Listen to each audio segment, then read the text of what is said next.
Kaliati amene ali Secretary General ochoka ku chipani cha UTM kuti nawonso atifotokozere za kudandaula kwawo pa imfa ya Soja Lucius Banda. Zikomo kwambiri President.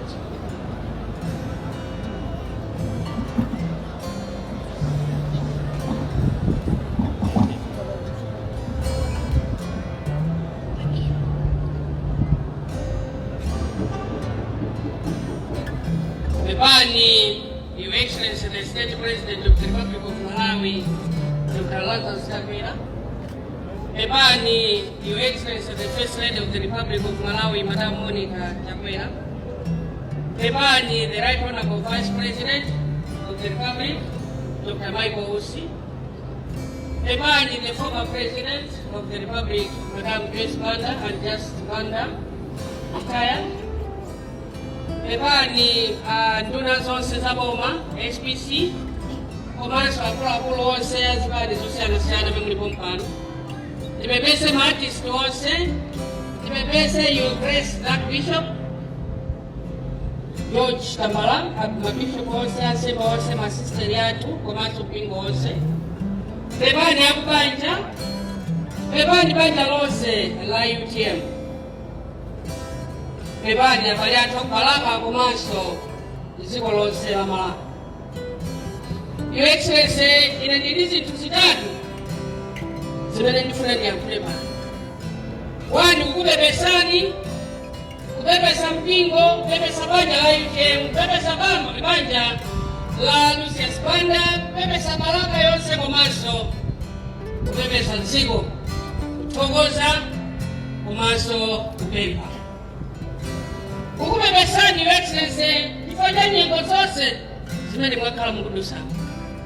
Ndipo mwezi wa Juni anakabula machosa pakali ndala ya dziko. Tikanangoti ife mwezi wa Juni umenewu tichosepo bwanji. Chifukwa ni mwezi wa ufuta umene mwakumana nawo, umenenso ife banja la UTM takumana nawo, limenenso mpingo mwakumana nawo.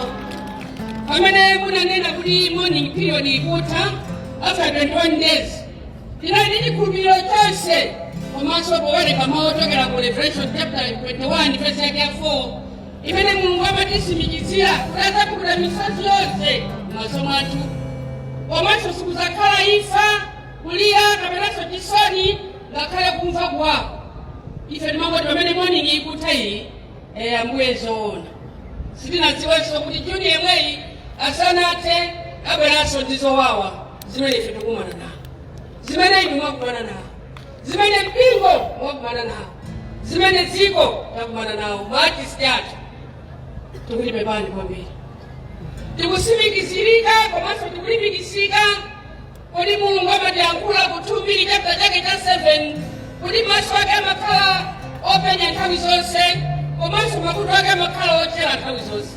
Tili tikhulupirira kuti pamene ife tikulira tikuyang'ana kwa Iye kuti amva mapemphero athu kuti chifukwa chimenechi titipitirire ife Amalawi, titipitirire ife a UTM, tikupitirire na mpingo komanso tikupitirire na president athu. Tikupepeseni kwambiri. Lucius Banda anali wamkulu wathu kuchipani cha UTM. Tilemba naye 2018 ukafika siwale anali munthu osatekeseka, anali wokopa alendo opepa anthu chipani chathu takachikuliakuliabe tayenda naye limodzi. Tinaukomerani ya president kumpasa mpando muofesi yanu kumali ya Nyamata komanso artist onse. Ndipo he was a bona fide and a very patriotic son of the Republic, komanso a very patriotic member of UTM. Takhulupiranso kupatula kukhala otanganidwa ku ntchito zaboma zachipani. He was so patriotic to the church. Chimene chili chisanzo chachikulu chimene akutionesa osala ife. Madam President, tikuthokozeni chifukwa pamene mapira ntchito ku ofesi kwanu wakhala kumva kuwawa aponya, ndipo mwakhala mukutumikira kupita ku zipatala, mwakhala mukutumiza ku South Africa, mwakhala mukutumiza nduna zanu kupita mwaka muono.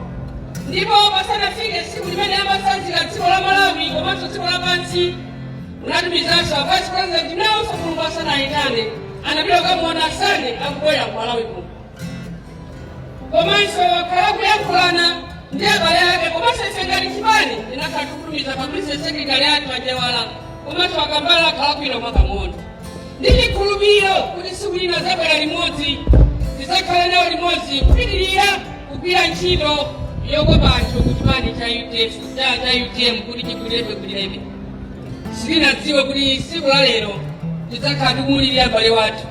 Lucius Banda was a very patriotic komanso was an activist amene amatha kuyankhulira anthu osowa, kuyankhulira mabanja, kuyankhulira the heartbroken people, akangona chile chilichonse chawo chikuti waka tayomwe amayimba nyimbo.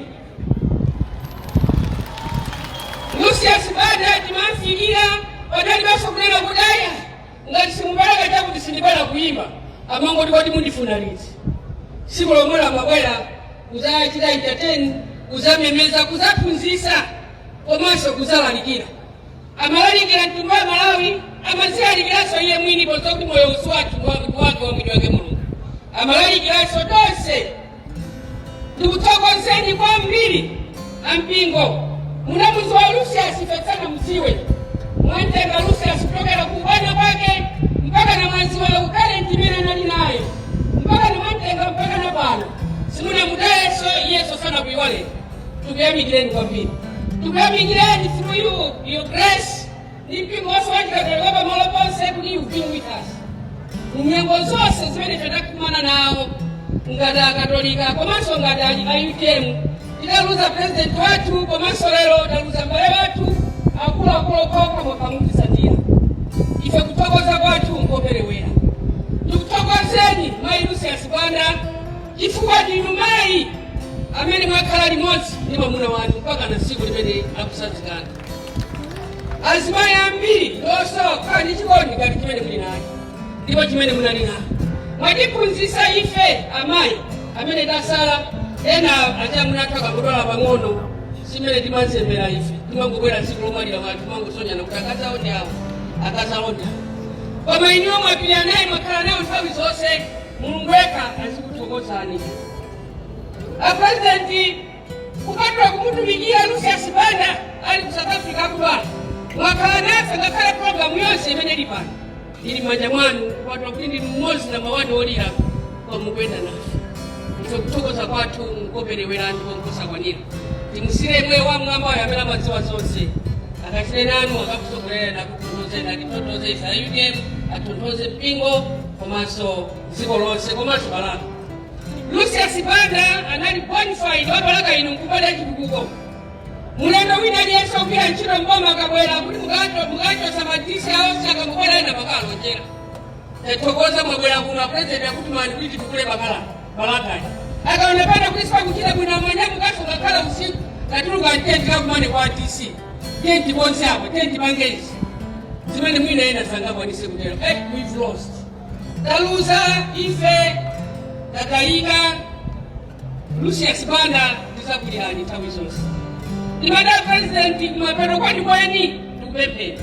Natero kuti ndikupepesani, ndikuthokozani komanso ndipempha kupempha inu ya president kupempha mpingo asogolera balaka komanso dziko lonse komanso majesty. Ndikupempheni Lucius Banda wasiyatiana ita wasiyamayi onsewo amadalira Lucius Banda. Lucius Banda, when he was down, anali ndani zake, Your Excellency, the greatest poverty on earth is lack of friends. And Lucius Banda was not poor, he had a number of friends. And these are the testimony that Lucius Banda had friends. And some of them have been supporting. You've been there for him. Imaniti bempe kudana mina salao. Amai, mapepa lao, tiana tina tamaliza masukuru. Pada pese kapose sa. A president, ya kumbukireni. Kudifa yao, ululu wao, mina kumana nao, ujepe. Ya bogereni pena mayo kutoda kapaka seka pase saba. We hear he was a banker. Kifoja banja, ninye ngosino tunamatusamu, anasi ya ura tumijiri mamuna wake.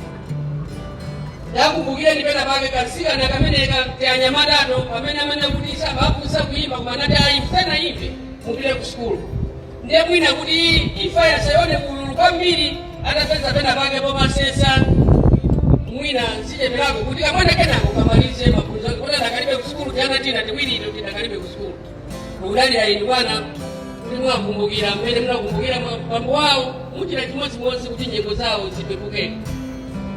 Timani tukupempenya nzatu ayuke mtendilile mwopyana manja mwechikondi mwantendere mwopanda kutoza na wina nditsani tendilile mwita na wina yense Lucius Banda nali muntu asatekeseka osanyoza ona nyengo anali muntu wakulu mjibali kwa bantu mosakolera mbuyo koma mwenda kisogolo ifeso chile chimodzimodzi tibirane manja tende kisogolo timange chipani with peace and unity tukape na mpimbo musatisie tendi mwene nacho limodzi tipempherereni kuti pakati pathu pakhale umodzi chikondi komanso mtendere pitirani kutiphunzitsa kuti ena onse amene ali ofoka tiphunzire kuti inuyo mwakhala kholo nambala 1 la mkhristu wanu wina aliyense pamene watayika. Pitirizani tukapemphera abale athu onse amene akugona kuti Mulungu alandire mizimu yawo. Tipemphereni ife tonse tipitirire tikuyang'ana kumwamba kuti Mulungu atatero kuti azakhala nafe nthawi zonse. Tipati ndichikhulupirira Ambuye kuti pamene tili pano makutu anu ndochera maso anu ndopenya nthawi zonse mumve kulira kwanu kwa ife Amalawi, ife anthu aKalaka, ife a UDM komanso ife boma chifukwa cha mavuto amene ife tikumana mu mwezi uno. Mulungu kachite nafe ndipo chimene chitipitirire talira tavutika tasowa koma maso athu akuyang'ana kwa inu. Your Excellency, pepani pitirizani chikondi chanu chotola Malawi, pitirizani chikondi chanu cholira nafe, pitirizani kuyang'anira ena onse ndipo ndichikhulupiriro kuti muyang'ana ena onse amene ali heartbroken mmene anatera Masalimo 34 and we are looking up to you. Tupepeseni pepani, pepani, pepani, pepani. Ziko mkwambiri.